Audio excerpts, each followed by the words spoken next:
चंदन DJ कचैया की तरफ से छठ पूजा की शुभकामनाएं।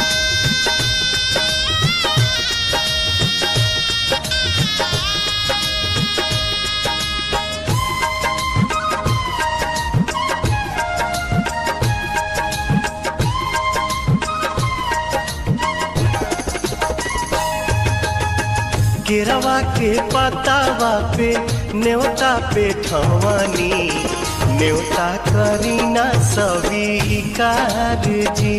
हाँ लिहिनाया रख मोर आदित्य गोसाइया, परती के सुन ली पुकार जी।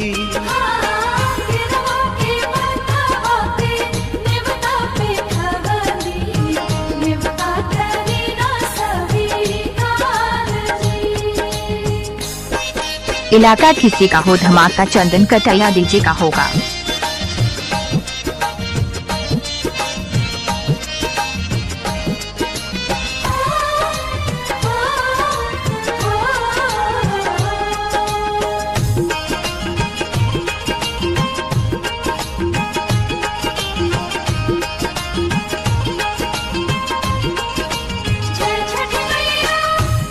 हम अरघ दुनो बेरा आदित तोहे साझिया फजीरे,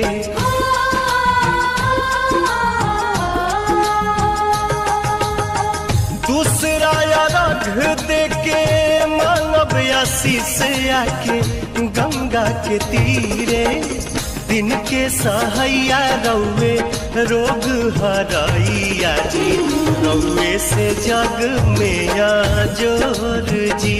हाँ केरवा के पतावा पे न्योता पे ठवानी, न्योता करीना स्वीकार जी।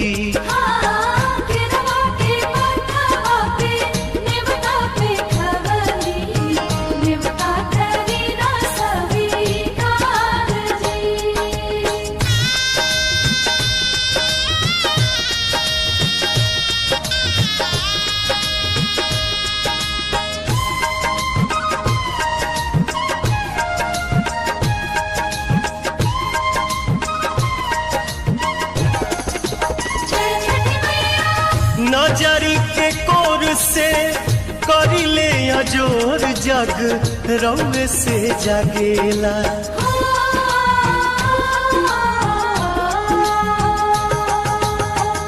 रौवे से रात होला, रौवे से दिन काल चक्र चलेला।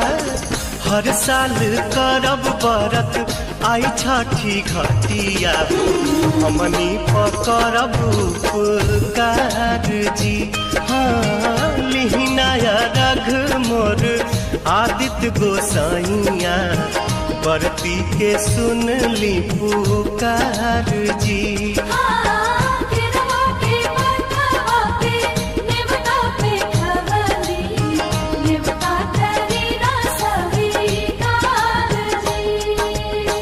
केरवा के पतावा पे न्योता पे ठवानी, न्योता करीना स्वीकार जी।